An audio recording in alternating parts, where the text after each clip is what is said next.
So I want you to picture this. It is Oh, the year 1541, okay.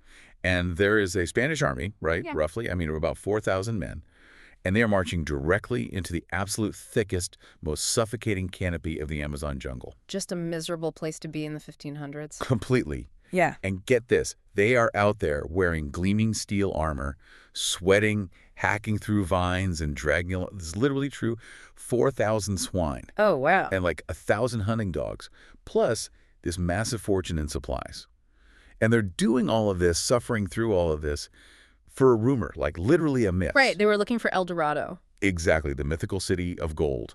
Yeah. They believed there was this place just made entirely of free gold where you could essentially just scoop it off the ground. And, well, we know how that historical blunder ended. Oh, it's a disaster. Total disaster. 2 years of just, marching in circles, brutal starvation, diseases, mutinies. I mean, out of those thousands, a little over 100 of these emaciated, totally broken survivors eventually crawled back out of that jungle. They had to eat their dogs, they ate their horses, and obviously they found absolutely nothing. Which is just wild to think about. Yeah. Anyway, welcome to the deep dive. I'm so glad you're here with us today. It's a fascinating topic today. It really is. We are opening up a huge stack of historical notes, psychological profiles, and economic theories today. And they all circle around this one singular, pretty ruthless, and honestly very counterintuitive principle. It's one of those ideas that kind of flips your worldview upside down once you grasp it. Totally.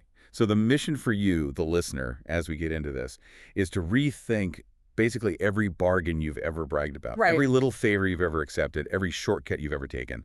Because the core premise we are exploring today is simply this: despise the free lunch. Despise the free lunch. Yeah. The idea is that whatever is offered for free in this world is, by its very nature, inherently dangerous. It almost always involves a trick or a trap or some kind of hidden obligation. Because, when we actually look at the mechanics of power, the numbers on a balance sheet are, well, they're almost an illusion. Right. This isn't just about currency. It's really about the psychology of leverage. In any dynamic, I mean, whether you're talking about an empire or a boardroom or just a personal relationship, the absolute most valuable resources you can possibly possess are your independence and your room to maneuver. The freedom to act. Exactly. And when you accept something for nothing, you are almost always trading away a little piece of that independence. Which brings us to this brilliant Japanese proverb from our research that really anchors this perfectly. It goes, "Tada yori takai mono wa nai." Which is just a great phrase. It is. It translates to, nothing is more costly than something given free of charge. Right. So our goal today is to unpack why the most powerful figures in history, like everyone from Renaissance artists to absolute monarchs, why they were never penny pinchers. We're going to break down these invisible ledgers of social debt and talk about why true power actually requires paying the full price. Yeah, and to understand the macro level destruction of something like that Spanish expedition you mentioned, we first have to really understand the micro level psychology of the bargain. Okay, lay it out for us. Well, when you get something at a steep discount or, entirely for free, it always comes loaded with an invisible price tag. You aren't just receiving an object or a favor, you are entering into a psychological contract. Let's ground this in a really specific story from ancient China, because I think this illustrates it perfectly. There was this man named Kung Yisiu, and he served as the premier of Lu. A very high-ranking, highly influential official. Super influential. And he had this well-documented, just intense love for fish. It was his absolute favorite delicacy. And because he held this powerful position, and because everyone knew he loved fish, people were constantly trying to give him fish for free. Of course, that's networking 101. Right. Merchants, lower-level bureaucrats, ambitious political climbers, they would show up at his door with baskets of the finest fish, and he refused every single one of them. Which, if you think about it, completely goes against our most basic evolutionary instincts. I hope so. Well, if you desire a resource, right, and that resource is suddenly offered to you with no immediate caloric or financial expenditure, the human brain basically screams at you to take it. It's free calories. Take the fish. Exactly. Take the fish. But so his younger brother finally confronts him, like, you love fish more than anything. Why on earth won't you just accept these gifts? And Kung Yisiu gives this absolute masterclass in second-order thinking. It's brilliant. He tells his brother, and I love this, he says, "It is solely because I like fish that I will not accept the fish they give me." See, he is mapping out the entire chain of causality there. He understood that the gift was never, ever just a fish. He lays it out step by step. He says, okay, if I accept the fish, I am automatically placed under an obligation to the people who gave it to me. Right. The psychological debt. Right. And once I'm under an obligation, eventually, inevitably, I will have to bend the law for them. If I bend the law, I will eventually be discovered and I'll be dismissed from the premiership. He loses power. He loses the job. And if I lose my job, I will literally never be able to afford to buy fish for myself ever again. Yeah. But if I refuse the free fish today, I keep my incredibly lucrative job, and I can just supply myself with as much fish as I want for the rest of my life. It's just a flawless calculation of the hidden price tag. Kung Yi-siew recognized that the people offering the fish, they were basically buying future political leverage at a massive, massive discount. A few fish for a get-out-of-jail-free card. Exactly. They were trading a few perishable meals for the ability to compromise the law. He recognized that his independence, his ability to govern without bias, that was the actual source of his wealth, not the fish. I was reading this in the notes, and I immediately thought about the modern equivalent, because we do this all the time now. Oh, absolutely. It is the exact same mechanism as downloading a quote-unquote free app on your smartphone. Yes, the perfect analogy. Right. You think you're getting this highly engineered piece of software, this incredibly useful tool, for $0. It feels like a total victory. You beat the system. But the developers aren't running a charity. They're really not. 6 months later, you realize you are the product. Right. Your location data, your browsing habits, your attention span, that is the invisible currency changing hands. Mm-hmm. The app wasn't free at all. The currency just shifted from something visible, like a few dollars on an app store, to something invisible, like your privacy and your behavior. And just like those ancient politicians trying to bribe the premier, the tech companies know exactly what they're doing. They know that extracting your data over a 5-year period is infinitely more valuable to them than charging you a one-time fee of $2 up front. It's a bargain for them. A huge bargain. The free aspect is simply the bait to get you to lower your defenses. Okay, I do want to push back on this just a little bit, though. When we say despise the free lunch and always pay the full price to protect your independence, isn't that just an incredibly privileged position to take? How do you mean? Well, like, if you were starting from zero, if you were flat broke, or maybe you're a young professional just desperately trying to get a foot in the door in your industry, you do not have the luxury of paying full price. You literally have to take the free fish just to survive. That is a very fair critique, and I think it requires a really crucial distinction here. Survival and power are two completely different games, and they operate by entirely different rules. Okay, elaborate on that. If you are literally starving, yes, obviously you take the fish. Survival comes first. But the moment you move beyond bare survival and you start attempting to build leverage or reputation or influence, that free lunch immediately becomes a liability. So the rules change once you have a foundation. Exactly. Like if you are a young professional and some powerful mentor offers you a massive favor for free, you might have to take it to advance. But you have to do so with your eyes wide open. You have to recognize that a psychological ledger has just been opened. You owe them. You owe them big time.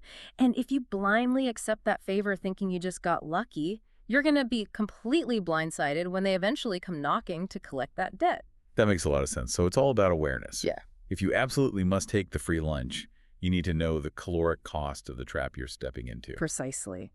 But so what happens when someone's entire worldview is built around avoiding the full price? Because we all know people who pride themselves on never paying retail, who hoard all their resources, and who just treat every single transaction like a zero-sum battle to the death. Oh, yeah. And when you misunderstand the utility of money like that, when you see it purely as an object to be hoarded rather than, a tool to be used, you develop what the historical notes classify as financial dysfunctions. Financial dysfunctions. Yeah. You develop these massive blind spots that other people can very easily exploit. There is this Chinese fable in our research that perfectly illustrates the darkest end of this spectrum. It's what we might call the archetype of the greedy fish. The people who completely remove the human element from money. Yes, exactly.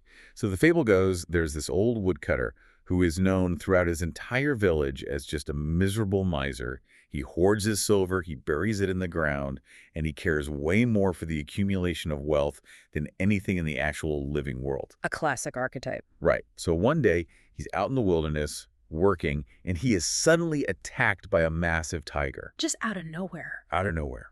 The tiger catches him, picks him right up in his jaws, and starts carrying him off into the dense forest to eat him. A literal immediate life or death crisis. Like, this is the ultimate test of what a person actually values. Exactly. It's the ultimate test. So the old man's son happens to see this happening from a distance. He grabs a long hunting knife, and he just sprints after the tiger to save his father's life. Brave kid. Very brave. He catches up to them, he raises the knife, and he is just about to plunge it into the tiger's side. But the old man, who is, mind you, literally bleeding inside the jaws of this beast. He's being eaten. He's being eaten. He screams out, "Do not spoil the tiger's skin. Do not spoil the tiger's skin." Oh my God. The dark humor of human delusion is just... It's unbelievable. It really is. He actually tells his son, he says, if you can kill him without cutting holes in his pelt, we can get many pieces of silver for it in the market. Kill him, but do not cut his body. He's doing the math while in the tiger's mouth. Yes. And while the son is freezing in his tracks, right, he's hesitating, trying to solve this bizarre geometric puzzle of how to stab a giant predator to death without puncturing its skin. Which is impossible. Totally impossible. And while he's hesitating, the tiger simply turns, dashes deeper into the forest, and eats the old man. It really highlights how greed fundamentally distorts reality. It warps everything. It does. The woodcutter lost his life because he literally couldn't let go of the potential profit margin on a pelt. He was so fixated on the imaginary numbers on a ledger that he completely lost sight of the ultimate cost, which was his own existence. It's an extreme shable, obviously, but the underlying psychology is everywhere. Oh, everywhere. I mean, think about the person in your life. And I guarantee you, we all know someone exactly like this, who will spend 45 minutes driving all the way across town, sitting in gridlocked, miserable rush hour traffic, just to save $3 on a toaster at some discount store. Yes, the classic bargain demon. The bargain demon, what are they actually losing in that transaction? Because they think they're winning, right? Because the receipt shows a slightly lower number. But what they are actually losing is the ability to accurately judge value. Right. Powerful people, they evaluate cost in a multidimensional way. They factor in the monetary price, yes, of course, but they also factor in time and dignity and mental bandwidth and peace of mind. Which are arguably way more valuable than $3. Infinitely more valuable. The bargain demon burns all this invaluable time and emotional energy digging around for a slightly cheaper price. And usually, let's be honest, the item they end up buying is of lower quality anyway. Oh, always. So it breaks, it requires repairs, and it just introduces this low-grade, constant frustration into their daily life. The hidden price tag of the cheap toaster is the headache of dealing with it when it sparks and shorts out 2 months later and ruins your morning. Exactly. And what's truly dangerous about the bargain demon archetype isn't just their own misery, it's that their anxiety is highly contagious. Ooh, contagious anxiety. I like that. It's true. If you spend enough time around them, they will start to infect you with this insecure feeling. You'll start thinking, oh, I should have looked harder, or maybe I paid too much for my coffee today, or I was a total sucker for paying retail for these shoes. It makes you second guess your own peace of mind. Yes. So the smartest thing you can do when dealing with someone like that, according to the texts, is to mentally add up the cost of their inner turmoil. I love that. Mentally calculate the cost. Right. Calculate the actual hours they spend stressing over pennies. And once you see that massive, invisible cost hanging over them, you completely lose the urge to argue with them or, worse, to adopt their habits. That is such a great framing. Calculate the cost of their inner turmoil. It's very freeing. But, you know, it's one thing when this penny-pinching mindset just results in a frustrating drive for a cheap appliance or an annoying friend. Sure. What happens when that delusion of getting something for nothing infects the absolute highest levels of society? Because people with massive amounts of wealth and power, they are absolutely not immune to this. They're often the worst offenders. Yeah. In fact, it often mutates into something much more malicious. It mutates into what we can call financial sadism. Financial sadism. Yes. This is when people use their massive resources not to build anything or to create something beautiful, but basically to play vicious power games. They use the withholding of money to assert dominance and intentionally inflict pain. And there is absolutely no better historical case study for this than the story of the Duke and Duchess of Marlborough in the early 18th century. Such a tragic, crazy story. The setup is just fascinating. So the Duke of Marlborough is essentially Europe's premier military commander at the time. He wins this monumental battle, the Battle of Blenheim in 1704. And Queen Anne of England is just so overjoyed by this victory that she rewards him. A massive reward. Huge. She gives him this massive estate in Woodstock, and she gives him the royal funds to build an incredible monument, which is going to become the Palace of Blenheim. It was meant to be this physical manifestation of glory, like a national triumph. Exactly. Yeah. So the Duke hires this man named John Van Bro to be the architect. And Van Bro is an incredibly interesting figure on his own. He's a celebrated playwright as well as an architect. A real Renaissance man. Yeah. So his vision for the palace is deeply theatrical. It's romantic, it's grandiose. He's out there designing these artificial lakes, elaborate sprawling gardens, fantastical bridges, and he is creating a true masterpiece. And crucially, the government is footing the bill. The Marlboroughs are not paying for this out of their own personal pockets. Right. The Queen is paying, Mm-hmm. which makes what happens next just completely absurd. It really does. So construction starts in 1705, but from the very first day, the Duchess of Marlborough becomes an absolute nightmare. She embodies the worst traits of the bargain demon and the financial sadist combined into one person. Oh, totally. Even though it is the Queen's money, the Duchess obsessively counts every single penny. She accuses Van Bro of wasting funds on landscaping. She quibbles over every single carload of stone that arrives. She audits the price of every bushel of lime. And she's screaming at the workers. She hurled constant abuse at the workmen, the contractors, the surveyors. She intentionally withheld their wages just to make them beg for the money they had already earned. It's sick. It gets to the point where her constant petty grumbling actually alienates her from Queen Anne. The person giving her the free money. Yes. The Queen gets so sick of the Duchess complaining about the costs that she actually dismisses her from the royal court in 1711. Wow. And just to prove how deep this psychological dysfunction went, when the Duchess was forced to vacate her royal apartment, she systematically stripped the rooms bare. She didn't just pack her bags.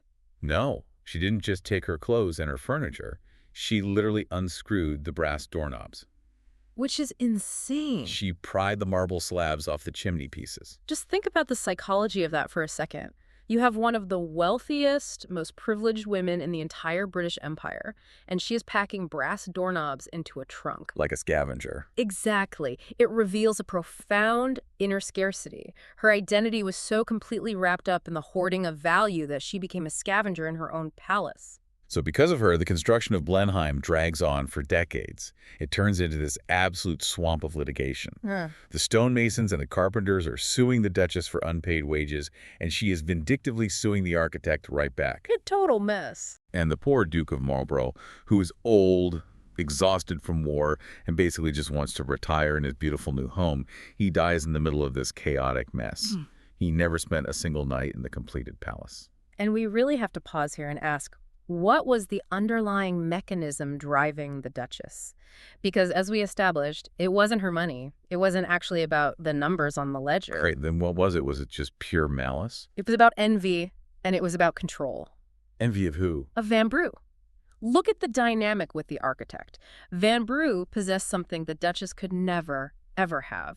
Creative genius. I see. He had the power to envision a masterpiece. He commanded the respect of artists. He was going to attain a historical legacy that was completely outside the realm of her aristocratic titles, and she could not buy his talent. Right. But she controlled the purse strings. So, because she felt deeply inferior to his creative power, she weaponized her financial power to torture him over the pettiest possible details. She tried to assert her superiority by making a genius beg for his daily budget. It's a tragedy of ego. Complete ego. And after the Duke dies, he leaves behind an estate worth over £2 million. That is an astronomical sum for the early 18th century. More than enough to finish the palace 10 times over without breaking a sweat. But she still refuses to pay the workers. She refuses. She continues to hold back Van Bro's wages. She eventually gets him fired completely, and she hires these cheaper contractors to hastily finish his exact designs. Unbelievable. And Van Bro dies in 1726, literally locked out of the grounds by the Duchess. He was unable to ever set foot inside his own greatest creation. And look at the ultimate historical cost of her cheapness. Let's hear it. She turned what should have been a glorious 10-year project into a 20-year nightmare that alienated her from the monarchy, ruined her husband's final years, and basically tortured an artist to death. And how does history judge them today? Well, John Van Bro is celebrated as a visionary. Blenheim set a completely new standard for romantic architecture. The Duchess, meanwhile, despite all her fancy titles and all her hoarded wealth, she is remembered almost exclusively for her consummate cheapness and her petty cruelty. She destroyed her own legacy to save pennies. Do you really do? It is just a phenomenal example of how hoarding wealth rots the environment around it. Yes. But so far, we've been looking at individuals, the Duchess ruining a palace, the old miser getting eaten by a tiger. What happens when the delusion of the free lunch, like the absolute certainty that wealth can be acquired without paying the price of effort? What happens when that becomes the driving philosophy of an entire empire? Then we're looking at macroeconomic destruction. Right. We move from the ruined legacy of an estate to the literal collapse of a global superpower. And to understand that mechanism, we have to go back to the story we opened the deep dive with. The Spanish pursuit of El Dorado. So the context here is that in 1532, Francisco Pizarro conquers the Incan Empire in Peru. And almost overnight, this massive, totally unprecedented influx of gold and silver starts pouring into Spain. Just boatloads of it. And this sudden, unearned wealth acts like a virus. Yeah. It infects the entire Spanish populace with a fever for instant riches. The psychological anchor of, actually working for a living is completely severed. And it's important to note how myths are actually born from this kind of greed. Right. Because El Dorado wasn't entirely made up out of thin air, was it? No, the myth of El Dorado began with a small kernel of truth. There was an indigenous tribe in the Andes where the chief, during a very specific religious ceremony, would cover himself in gold dust and dive into a sacred lake. Okay. He was the El Dorado, the Golden Man. But the collective greed of the Spanish conquistadors just couldn't be satisfied with a single ritual. The logic of a greedy mind completely mutates the facts. They thought, okay, if a chief can afford to literally wash gold dust off his body into a lake, he must rule the city where gold is as common as dirt, a city where the streets are paved with it. Right, they fabricated a free lunch of unimaginable proportions. And that delusion is what triggered the disastrous expedition of 1541. Which we touched on at the start. Gonzalo Pizarro, who is the brother of Francisco, organizes the largest expedition ever mounted to find this mythical city. They depart from Quito, Ecuador. And you really have to picture the sheer arrogance of this army. It was staggering. They are marching into the most unforgiving jungle on the planet, dressed in colorful silks, heavy velvet, and shining steel armor. Not exactly jungle wear. No. 4,000 indigenous porters, thousands of pigs, 1,000 war dogs. It is a massive, incredibly expensive investment of capital, and it's all fueled by the absolute certainty that they're going to just stumble into a city of free gold. But as they found out, the jungle doesn't care about your delusions. The reality of their environment just crushes their fantasy almost immediately. It's a rapid descent into hell. They are hit by these torrential, endless Amazonian rains. Within weeks, their velvet literally rots off their bodies. Their food spoils. Their heavy steel armor rusts so badly that it becomes this unbearable physical burden, and they literally start throwing their breastplates and helmets into the swamps just to lighten their load. They're stripping off their power. Yeah. Their leather boots disintegrate, forcing these proud, wealthy noblemen to hack through dense, venomous undergrowth completely barefoot. And this is where we see the true ruthless nature of the greedy fish mentality really take over. That's dope.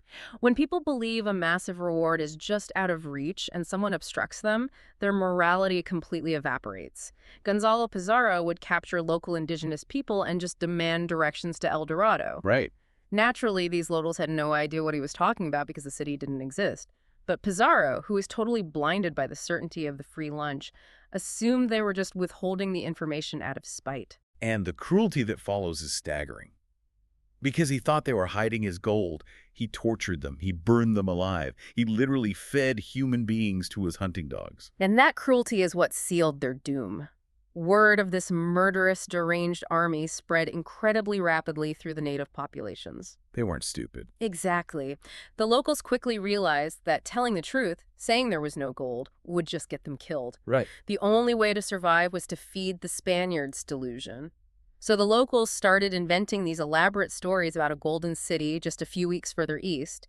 They kept pointing to the deepest, most treacherous parts of the jungle, basically sending Pizarro as far away from civilization as possible. They weaponized the Spaniards' own greed against them. Brilliant, really. The army marches deeper into starvation. They eat the 4,000 pigs.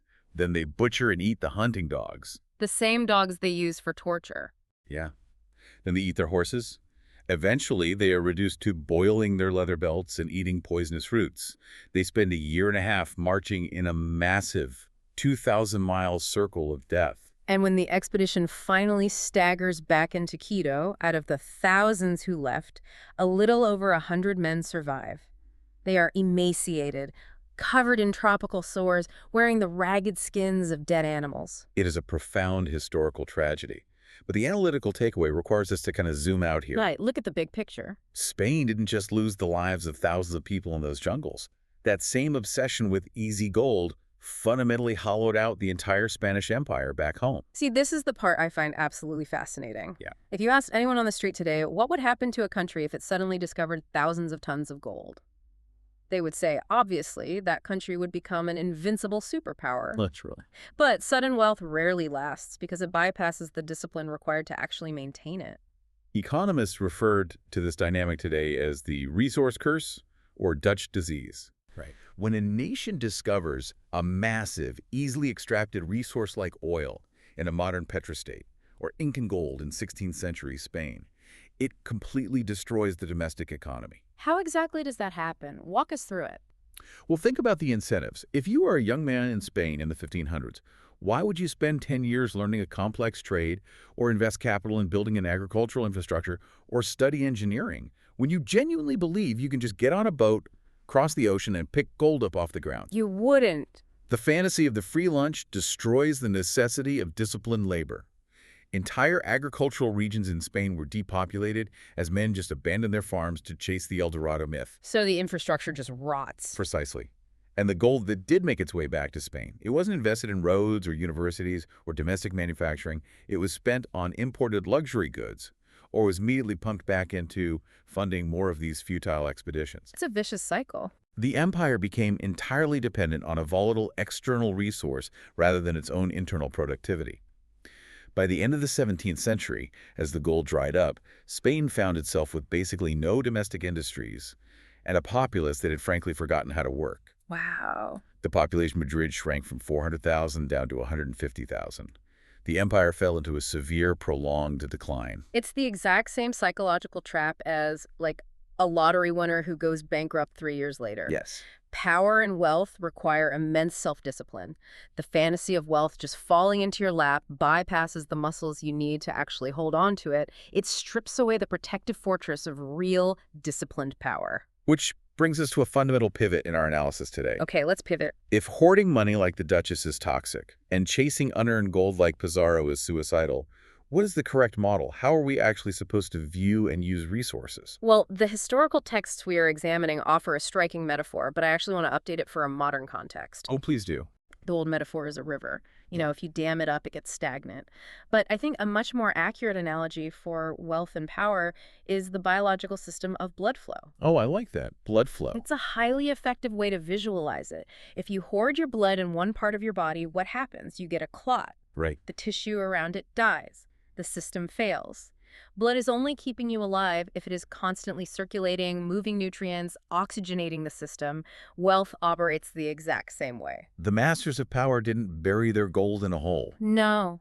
They opened the veins. They kept their wealth in constant circulation to buy influence, build networks, and create leverage. And no one understood the alchemy of converting circulating money into raw social power better than Pietro Aretino. Aretino, what a character. Let's talk about Aretino because his story is a total masterclass in this. It really is. He's born in Renaissance Italy, and he's the son of a lowly, impoverished shoemaker. He has no aristocratic blood. Started from the bottom. But Aretino was brilliant. He manages to catapult himself into minor fame as a writer of incredibly biting, hilarious satires. He was a very sharp guy. But he runs into the classic dilemma of the Renaissance artist. To survive and to write, he needs a wealthy, aristocratic patron to fund him. Which normally meant surrendering your independence completely. Right. You basically became a hired hack. Yeah. You lived in their house, ate their food, and you wrote whatever propaganda they demanded of you. But Aretino desperately wanted power without the servility. He absolutely refused to bow down. Yeah.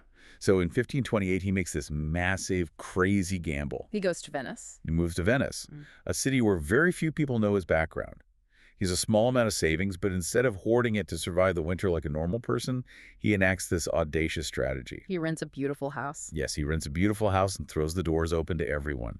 He hosts lavish banquets for the local elite, but he also walks the streets and tips every single gondolier with gold. Spreading it around. He hands out money to beggars, to orphans, to washerwomen. See, he is artificially manufacturing an aura of immense power. He's doing the ultimate fake it till you make it. He really is. But he is using strategic generosity as the architectural foundation of the facade. In the rigid class structure of Renaissance Italy, the ability to spend freely and distribute wealth without concern, that was the exclusive, defining privilege of the high aristocracy. By doing that, he was speaking their language. Exactly. By spreading his money so visibly and indiscriminately across all levels of Venetian society, word quickly spread from the streets up to the palaces. The rumor mill concluded that Aretino wasn't just some shoemaker's son or a struggling writer. They thought he must be a man of immense hidden influence, like a kind of exiled lord. It costs him almost every penny of his savings, but the psychological trap works perfectly. Because the aristocracy believes he's a man of significant influence, since he behaves like one, they suddenly want his favor. Visiting dignitaries start calling on him. Politicians start sending him gifts and money just to ensure this quote-unquote powerful man speaks well of them. But he knew that the illusion alone wouldn't sustain him forever. He couldn't just live off vibes. Right, he needed a major patron for long-term security. So he targets the extremely wealthy and powerful Marquis of Mantua. And this is where Aretino's profound understanding of the mechanics of the gift comes into play. This is the turning point right here.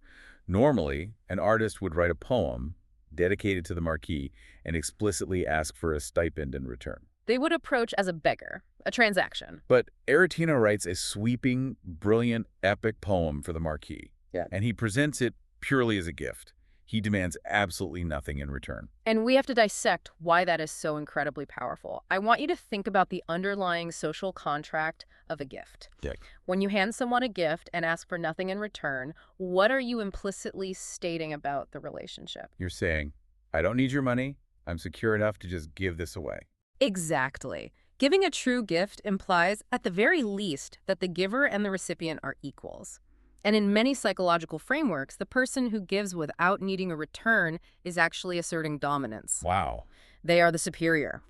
By offering the masterpiece for free, Aretino completely rejected the role of a menial laborer expecting a wage. He inverted the power dynamic. He subtly made the powerful Marquis indebted to him. And Aretino doesn't just stop with his own art.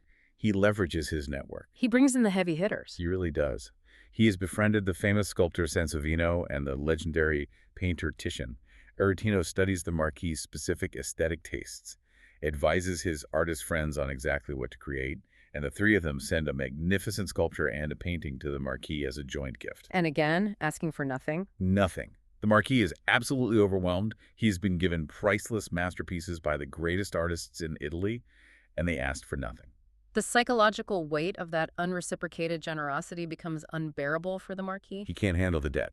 He feels a profound social debt. Within weeks, the Marquis is sending lavish, highly expensive gifts back to Aretino and his friends. He is practically begging them to accept his patronage. And Aretino cashes in on this indebtedness brilliantly. This is the payoff. A few months later, a friend's son-in-law is unjustly jailed in Mantua. Aretino uses his new leverage, contacts the Marquis, and gently suggests that releasing this young man would be a wonderful favor. And the Marquis, who is eager to clear his psychological ledger, releases the prisoner immediately. Notice the chain reaction here. It's a web. Yes, by keeping his wealth and his artistic gifts in constant circulation, Aretino didn't just win the Marquis.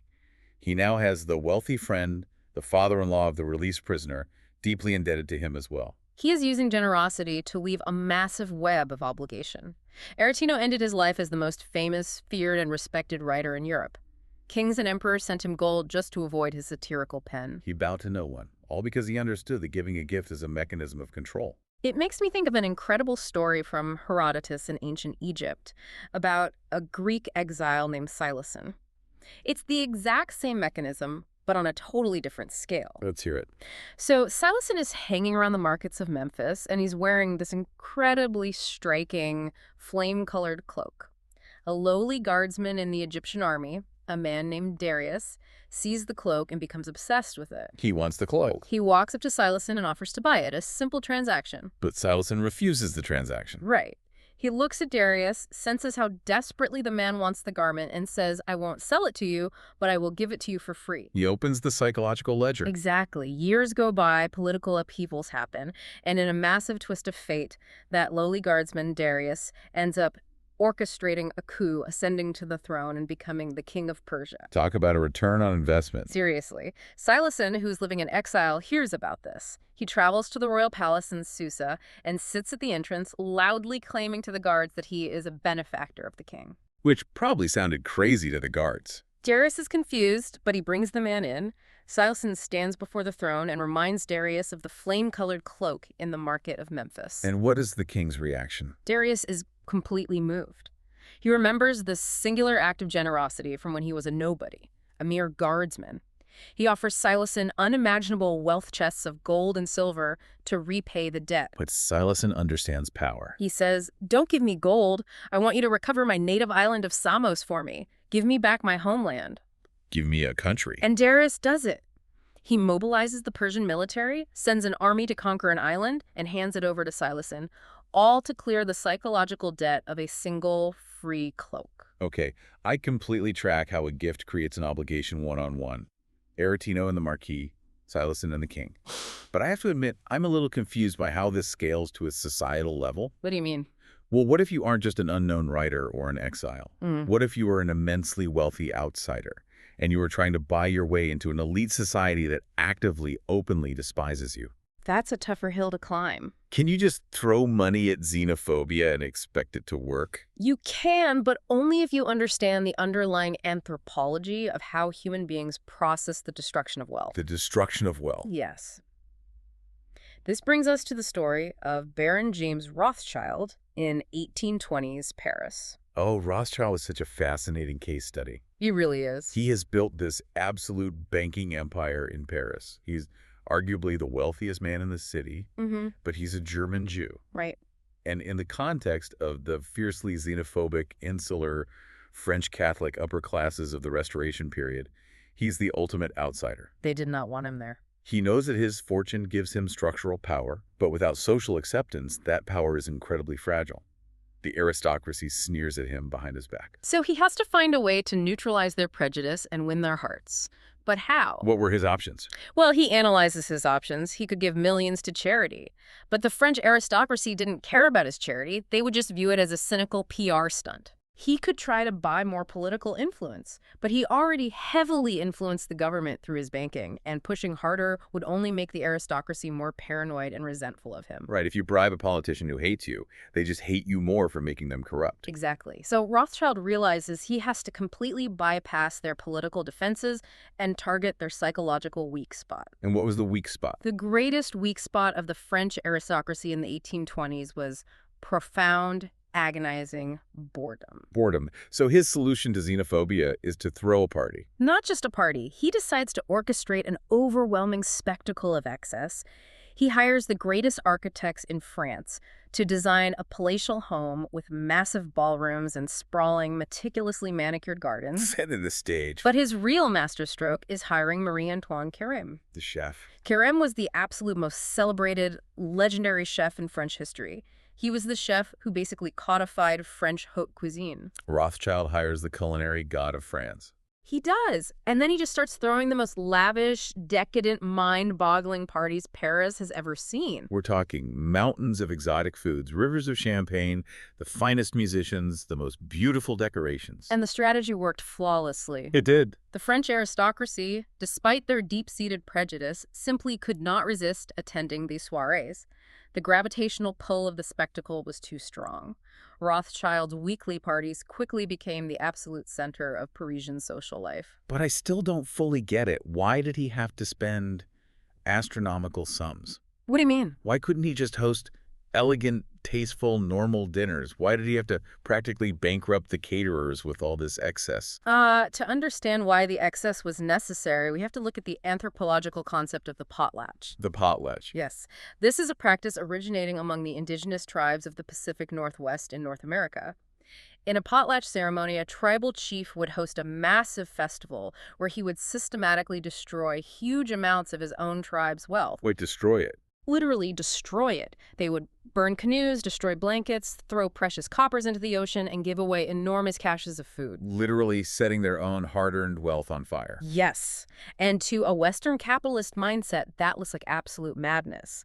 But anthropologists realized it was a highly sophisticated mechanism of social dominance. How does destroying your stuff make you dominant? The potlatch wasn't about destroying things. It was about proving that the base of your power wasn't the physical items you hoarded. It proved your capacity to generate wealth. Oh, I see. By burning a canoe, a chief was saying to rival tribes, I am so powerful and my resources are so infinite that I can burn this canoe and build 10 more tomorrow, can you? Wow.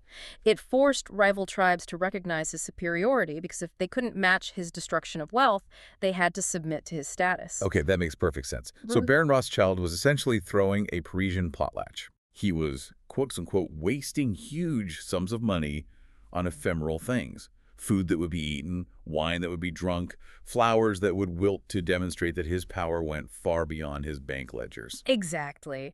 The French aristocracy despised him because they thought he was just a cold, calculating banker who only cared about hoarding gold. By conspicuously burning through his cash to host these parties, he was proving to them that he valued French culture, French society, and French culinary arts more than he valued his own money. He destroyed his wealth to prove he wasn't beholden to it, and in doing so, he neutralized their main criticism of him. He proved his cultural superiority and won the social acceptance that made his fortune permanently secure. He bought his way in, but he did it by hiding the transaction behind a curtain of dazzling generosity. This strategy of using wealth to distract a hostile public from the ugly source of that wealth, it immediately reminds me of Lorenzo de' Medici in Renaissance Florence. Oh, totally. It's a parallel mechanism. The Medicis built their immense dynasty-defining power on banking, much like Rothschild. But Florence was a fiercely proud republic with deep democratic ideals. Right. The idea that sheer brute financial wealth could buy political power went against everything the city claimed to stand for. Furthermore, banking and usury were often viewed as unseemly, almost sinful professions. So if your wealth comes from something the society views as ugly or corrupt, you can't just flaunt your bank accounts. You have to launder your reputation. And Lorenzo de' Medici did this by wrapping himself in the mantle of high art. He became arguably the most illustrious patron of the arts in human history. It was the ultimate weapon of mass distraction. It was. He didn't build giant monuments to his bank. He funded Michelangelo. He funded Leonardo da Vinci and Sandro Botticelli. He created apprentice schools for young sculptors. He sponsored the translation of classical Greek philosophy. He diluted the public's negative opinion of his ruthless banking empire by disguising his power in the nobility of transcendent quasi-religious art. The public couldn't stay angry at the banker when the banker was paying to paint the ceiling of their cathedral. And he used this generosity defensively, too, on a geopolitical scale. Like with Pisa. Exactly. In 1472, the subject city of Pisa was threatening to rebel against Florentine control. It was a volatile situation that could have sparked a massive, bloody war. A normal ruler would have sent a mercenary army to crush the rebellion and burn the city to the ground. But Lorenzo didn't send soldiers. He sent a flood of money. He poured a massive amount of his own funds into restoring the University of Pisa, which had fallen into decline. Talk about killing them with kindness. He paid exorbitant salaries to attract the greatest scholars in Europe to go teach there. He completely bought off an enemy city by feeding their civic pride and their love of culture. He blunted their desire for battle with a barrage of generosity. Generosity is the ultimate shield. It really is. Yeah. And, there is an amazing story from the religious histories about Moses and Pharaoh that illustrates this concept on a divine level. It's a profound parable about the mechanics of power. So Moses prays to God, begging him to destroy Pharaoh.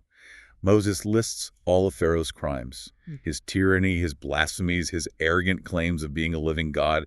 Moses is basically demanding divine justice. Right. And God responds, I will destroy him, but not yet. So Moses waits. He fasts for 40 days and 40 nights on Mount Sinai, patiently waiting for the wrath of God to strike Egypt, but nothing happens. Pharaoh remains on the throne, as powerful as ever. Finally, Moses asks God, why is he still in power? Why haven't you struck him down? And the response from God reveals a protective armor of generosity. God essentially says to Moses, You want him destroyed for his blasphemy, but 1 million of my servants want him to remain on the throne because they enjoy tranquility and abundance under his rule. Oh, As long as Pharaoh continues to provide abundant food and comfort for the people, I will not destroy him. because Pharaoh, despite his tyranny, was providing 4,000 sheep, 400 cows, and feeding his entire massive army and the people of Egypt every single day. His immense circulating generosity literally shielded him from divine wrath. It was only much later, when Pharaoh started worrying about the plagues Moses was bringing, that he made a fatal mistake. He decided to economize. The worst thing he could do. He cut the daily rations of the court and the army in half to save resources. And the text notes that excessive economy, sudden stinginess, is a glaring sign of decline and a terrible omen for a ruler.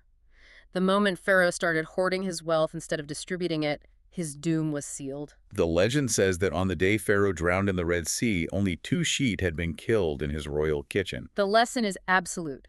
Generosity sustains power, while sudden stinginess signals weakness, breeds resentment, and invites destruction. But we need to refine this concept before we move on. Rothschild and Medici spent fortunes. They spent millions to achieve your goals. Right. But does strategic generosity always require bankrupting yourself? How much is a psychological impression actually worth? That is the perfect question. Do you have to throw $1 million party, or can you get the same psychological leverage with a well-timed, thoughtful gesture? Let's zoom in on the emotional resonance of gifts. Because value isn't always about the objective price tag on the receipt. It's about the sentiment and, crucially, the timing.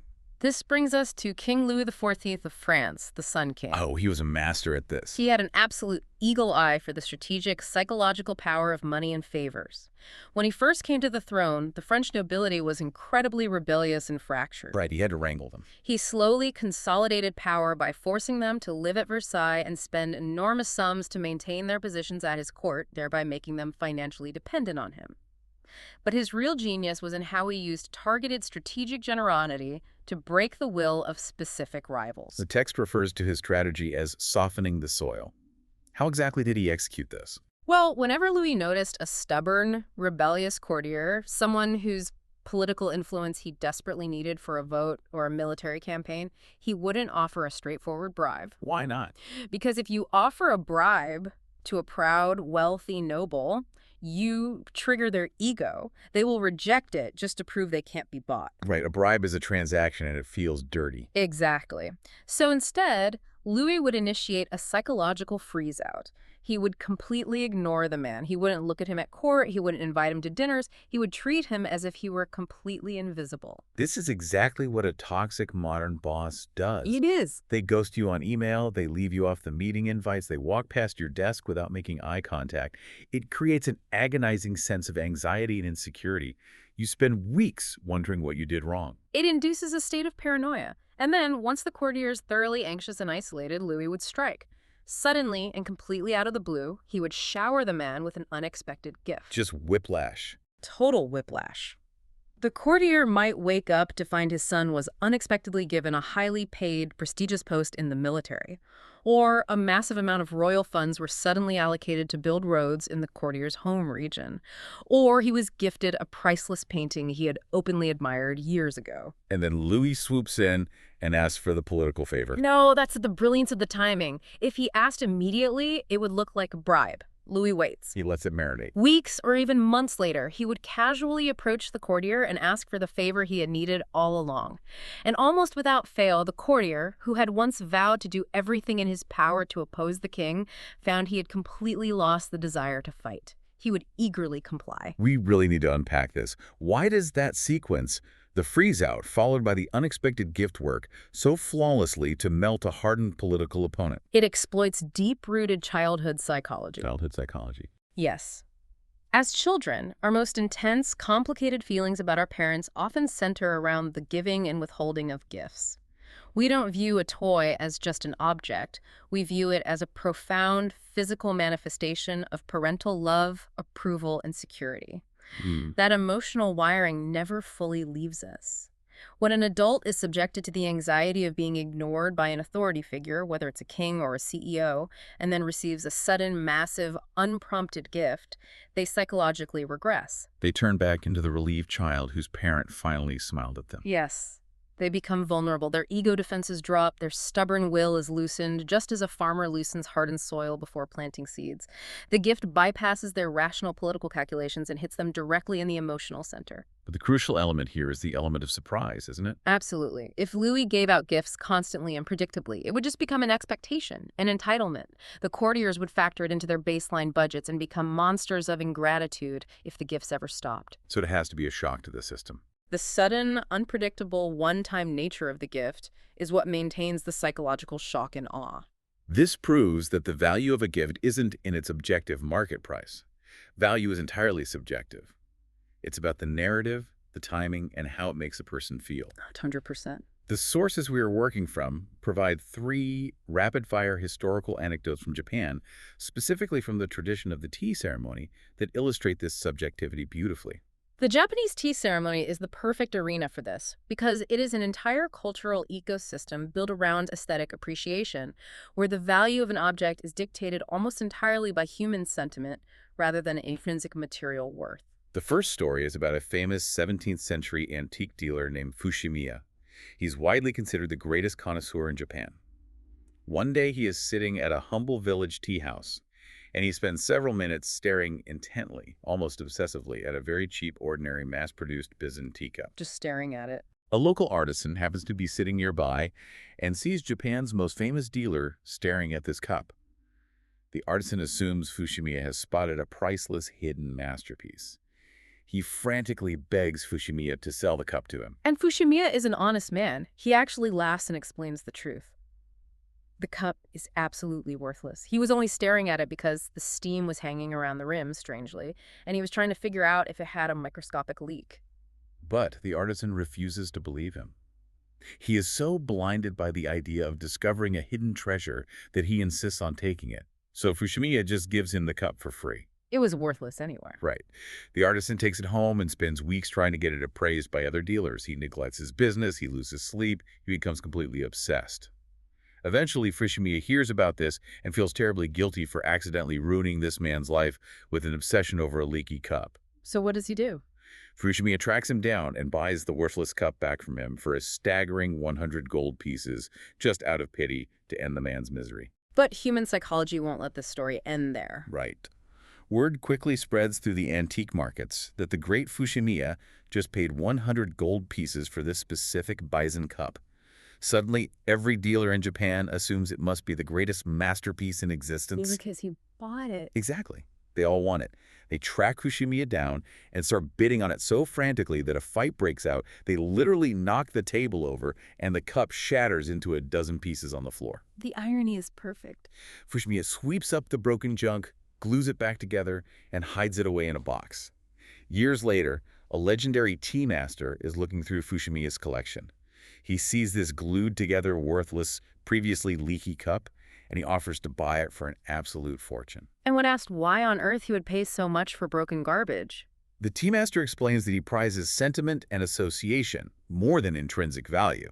The sheer history of the obsession, the comedy of errors, the passion it inspired, that narrative made it priceless. it proves that humans are meaning-making machines. We instill objects with our own psychological narratives. An object that plays on charged emotion, even if it's technically worthless, has far more power and value than a lifeless, expensive present with no story behind it. The second story is the exact inverse. It's a warning about what we can call the cheap impression. The cheap impression. I like that phrase. There is a wealthy lord named Akimoto Suzutomo. He gives his young page a bag containing 100 gold pieces and instructs him to go to a specific dealer and buy a highly coveted, famous tea bowl. The page goes to the dealer, inspects the bowl, and his inner bargain demon takes over. He decides it's not quite worth the full 100 pieces, and he ruthlessly haggles the desperate dealer down to 95 gold pieces. Right, he thinks he's a genius. He returns to his master, proudly handing over the bowl and the 5 saved gold pieces, expecting to be praised for his shrewd negotiation skills. And Suzutomo is absolutely furious. He berates the page, calling him an uncultured ignoramus. He explains the hidden social reality. A respectable family only sells a cherished heirloom like that bowl when they're desperately pressed for money, perhaps facing ruin. To haggle with them when they are already on their knees shows a complete lack of class, empathy, and grace. Suzukoma looks at the boy and says, "A curio that costs 100 gold pieces is worth having, but one that costs 95 gives a mean, cheap impression." He takes the bowl, locks it in a cabinet, and never looks at it again. By insisting on paying less, the page saved 5 measly gold pieces, but he created a psychic stain on the object. He ruined the emotional value of the bowl by associating it with a petty, cruel transaction. And, more importantly, he destroyed his own reputation in the eyes of his master. He revealed himself to be a small-minded man. That is such a powerful lesson for modern life. Totally. Think about being on a first date or at a business lunch. If you loudly haggle over a minor discrepancy on bill, or leave a terrible tip to save $5, the cheap impression you leave on the person sitting across from you will cost you far more in the long run than whatever money you kept in your pocket. You are broadcasting a scarcity mindset. The third story brings this all together perfectly. Lord Masamune, a powerful warlord, is at an incense-smelling competition, a high society parlor game, with a group of rival generals the night before a military campaign. High stakes. Everyone is putting up lavish, expensive prizes for the winner. Master-crafted swords, gold-inlaid saddles, bolts of silk. When it's Masamune's turn, he unclips a cheap, hollowed-out wooden gourd from his belt and throws it on the table as his prize. It's an insulting offering. Everyone in the room laughs at him. No one wants to win a worthless wooden gourd. The game ends, and the winner is a polite retainer who accepts the gourd just to avoid a scene. But after the party concludes, everyone walks outside into the courtyard. Masamune signals to his groomsmen, who bring over his personal, magnificent, completely priceless warhorse. Oh, wow. Masamune takes the reins, walks over to the retainer holding the cheap gourd, and hands the horse to him. He smiles at the stunned crowd and says, "There, a horse has come out of the gourd." Suddenly, all the rival generals who laughed at him are silenced and deeply regret their scorn. Masamune understood that true power is the ability to orchestrate awe. By setting their expectations at zero with the worthless gourd, and then delivering an unimaginably valuable gift, he amplified the psychological impact tenfold. He gave the ultimate demonstration of his superiority and his vast resources, and he made his rivals look foolish in the process. We've spent this entire time exploring how to use this law to elevate yourself, how to protect your independence by refusing the free fish, how to use strategic generosity to win allies and create awe. But what happens when you flip this law entirely? What happens when someone understands these vulnerabilities and intentionally weaponizes the promise of the free lunch to exploit you? This brings us to the dark side of human psychology. If the powerful despise the free lunch because they understand the hidden costs, the powerless, the lazy, and the greedy are hopelessly addicted to it. Dangling the lure of getting something for nothing is the ultimate bait. It is the playground of the con artist. Enter Joseph Weil, better known to history as the Yellow Kid. He was one of the most prolific and successful con artists of the American 20th century. A legendary swindler. Weil realized very early in his career that his swindles were only possible because of two fundamental, incredibly common human flaws: greed and laziness. Weil actually viewed himself as an educator, a sort of twisted moral philosopher. He famously stated that he never once stole from an honest man. He only preyed on people who wanted something for nothing. He preyed on the greedy fish archetype we discussed earlier. His methods were brilliantly simple and ruthlessly effective. He would set up a fake office and start handing out, quote-unquote, free real estate. Free real estate. He'd approach a mark and say, "Congratulations, through a promotional lottery, you have just won a free plot of land in a developing resort town." Who can resist a completely free asset? No one. The mark's eyes light up with dollar signs. They lower all their critical defenses because they're so focused on the unearned reward. But then, as they are signing the papers, Weil casually mentions, of course, there's just a minor $25 administrative registration fee to process the deed with the county. And this is where the psychology of the free lunch traps them. Because the land is supposedly free and potentially worth thousands, a $25 fee seems utterly trivial. It's a negligible friction cost. The sucker happily, eagerly hands over the cash, completely blinded by the perceived value of the freebie. And Weil hands them a completely phony, legally worthless piece of paper. He made thousands and thousands of dollars running this exact script. He'd spin elaborate stories about fixed horse races or insider stock tips guaranteed to return 200% in a week. He would just watch the sucker's eyes widen at the prospect of unearned wealth, and then he would extract his fee. Greed is a powerful enough emotion to blind victims to almost any rational red flag. When people want wealth to fall into their laps without the grueling process of working for it, they willingly suspend their disbelief. For a small sum, you can sell them the secret to making millions, and that small sum multiplies into a fortune for the con artist. The prospect of easy money gives the manipulator infinite room to work their deceptions. It exposes the profound laziness of human nature. We want the result without the process. We want the gold without the digging. It reminds me of the classic Aesop fable mentioned at the very end of our notes.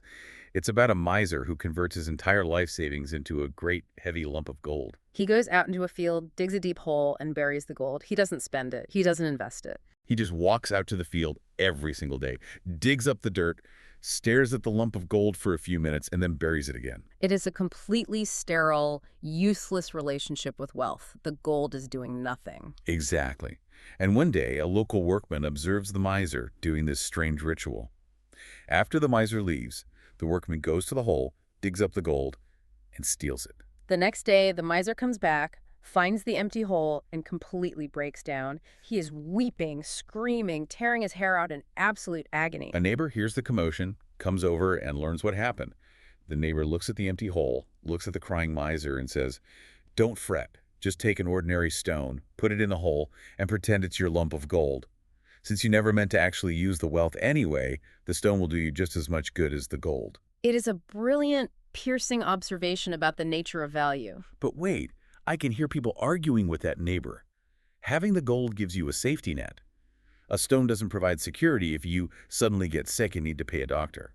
That is true, but it misses the deeper philosophical point Aesop is making about liquidity versus illiquidity, both financial and social. The worth of money is strictly in its use. When you bury it in a hole, or when you obsessively hoard it like the Duchess of Marlborough, or when you constantly hunt for petty bargains to avoid spending it, you are neutralizing its power. You are completely missing the utility of wealth as a tool for human interaction, for building networks, and for generating leverage. What a massive, sprawling journey we've taken today. We started with the ancient Chinese premier, Kung Yi Siu, and his brilliant refusal of the free fish to protect his political independence. We examine the miserable, penny-pinching Duchess of Marlborough, who used her hoarded wealth to torture an artist and ruin her own historical legacy in the process. We trekked through the rotting Amazonian jungles with the doomed Gonzalo Pizarro, watching an entire empire collapse because it chased the mirage of El Dorado instead of building real infrastructure. We saw the absolute brilliance of Pietro Aretino, turning the tables on the aristocracy by using gifts to establish equality and dominance. We analyzed the lavish, society-conquering potlatches of Baron Rothschild, proving that destroying wealth can be the ultimate flex of power. And finally, we looked at the cunning exploitations of the Yellow Kid who weaponized the greed of others against them. And through all of these stories, the core lesson remains constant. To maintain your power, you must keep your resources circulating like blood through a healthy body. Avoid the contagious anxiety of the bargain demons, and recognize that trying to get something for nothing usually ends up costing you everything. I would say the most vital takeaway for you, the listener, is to internalize the idea that paying the full stated price is very often the cheapest option in the long run.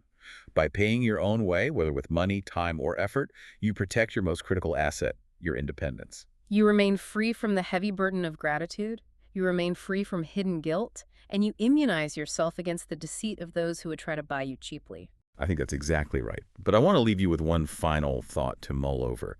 We spent this entire deep dive talking about why you shouldn't accept a free lunch and how to protect yourself from the hidden price tags others try to attach to you.